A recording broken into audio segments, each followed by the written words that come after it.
Africa's richest man, billionaire and industrialist Aliko Dangote says an estimated total of $25 billion have so far been invested in its petrochemical and fertilizer facilities over the past 10 years. Speaking with Nigeria's media executives at a facility tour in Lagos on Sunday, Dangote says the group is looking to become the country's biggest foreign exchange earner over the next few years, as its investments across oil, gas and industries yield higher returns. Let's listen. The new businesses that we have is the upstream production of subsea gas pipeline. Upstream production, we have Block 71, 72. And I think the issues that we've had, we've been able to resolve with, with our main partner, thanks to them, NNPC. We resolved the issue. So definitely production of oil will, start. We'll start taking our oil hopefully by August, right, Edwin? By August, our production will start, from Block 71, 72. Not much, but it's about 25,000 barrels per day.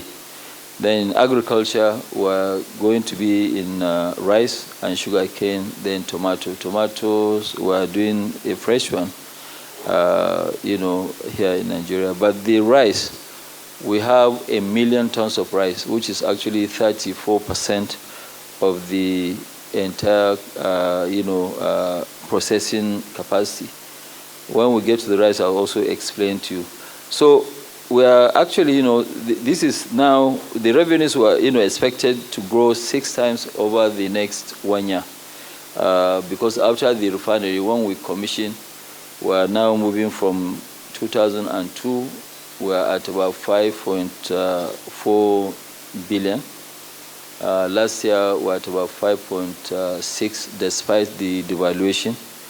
And then by 2025, full year, our own, revenues will be over 30 billion. Current is about 75% from cement.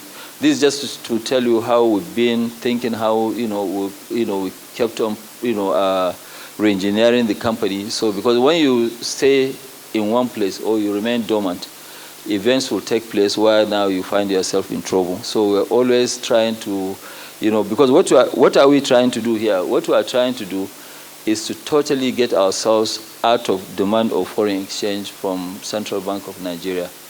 And what we want to do is actually to be the biggest supplier of foreign exchange in the foreign exchange market. So we want to be suppliers, not people that will demand FX from the central bank. So 75% of our revenue used to come from cement business. And then 80% of our EBITDA was coming from Nigeria. So 90% of the revenue in various local currencies. Because when you look at it, with about 80% of our earning before interest and depreciation, is a little bit high, or it is a risk dominated in one single currency, dominated here in Nigeria. So we now change and say, okay, fine, can we dollarize our business, which is what we've done. So 15% now of the revenue going forward will come from cement, from 75%. And 50% of our EBITDA will come from outside Nigeria, including exports. So that's what we have. Then 70% of the revenue will be in hard currency. So the growth is underpinned by investment in the pipeline over the last few years, which we have actually seen executing in the last couple of years. If you look at what we have done, that's why I think they have they've shown you my picture of 2013 when we signed the agreement. I think I had very few gray hair. But right now, I think Adeshina of African Development Bank yesterday, he came to my house, we were having a dinner. He said, my brother, what happened? Your hair has turned like a cotton. I say, well, that's Nigeria for you.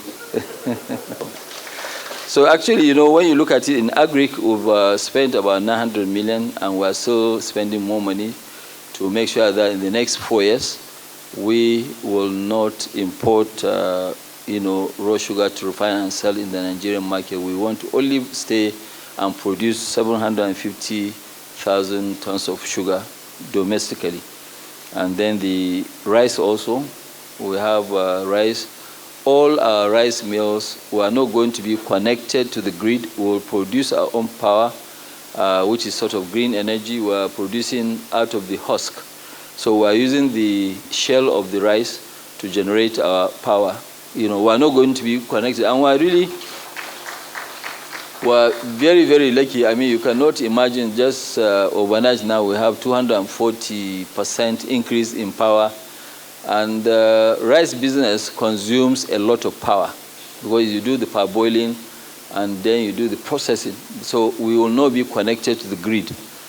All our this will actually be, this. Then in the cement, we have spent 1.7 billion.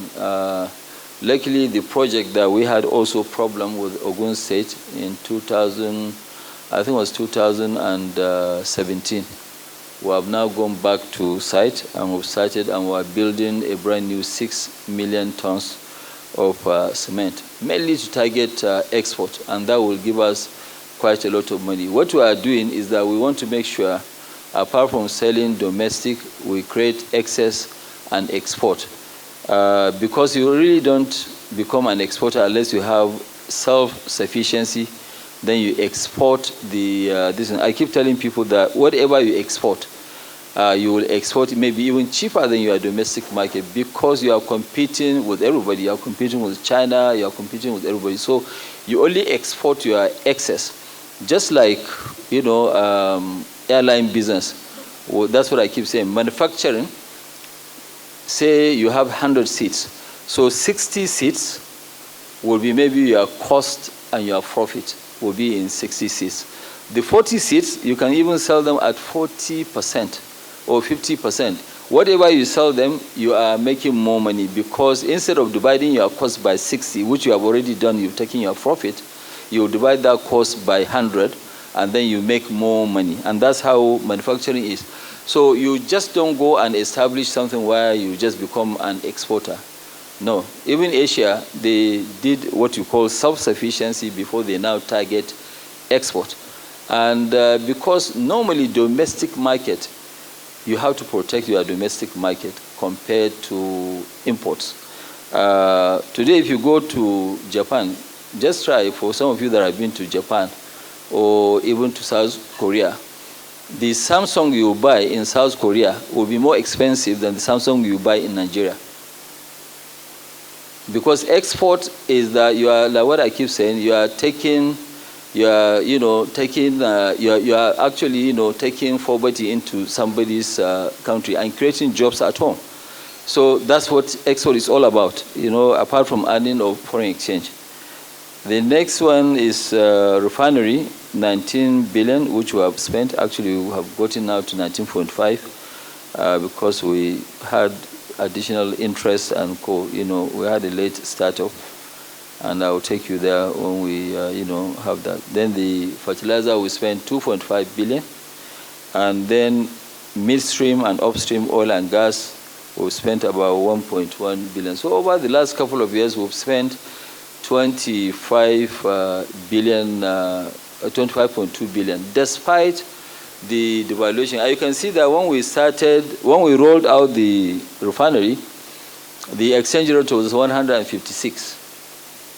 You can see from our own earnings before and EBITDA, 80% of our income was coming from Nigeria. So throughout the journey, I think we're sweating every day and having sleepless nights. But, we've been able to survive and come up. So our priority is actually to deliver positive impact on the economy, supporting government revenue efforts. We rank consistently as a top taxpayer in the country annually, and we are committed to complying with all the relevant laws of the land, and regulations. Today, when you look at this and what we have actually paid, we're just talking about taxes. When you calculate generally, in taxes, we have, for every 1 naira we turn around, in various taxes, our taxes are 52%. Yes, it's 52%, for every 1 naira that we turn around. So, in our own cement business in the last couple of, in 2003 actually, we have actually paid more taxes than the entire major bank, in the country. So because we paid about 170 billion in corporate tax, then we paid in education, and also withholding tax was about 30 billion. So it was over 200 and something billion we paid. Right now, our VAT payment is almost about 900 million daily. We paid about 27 billion every month in terms of VAT.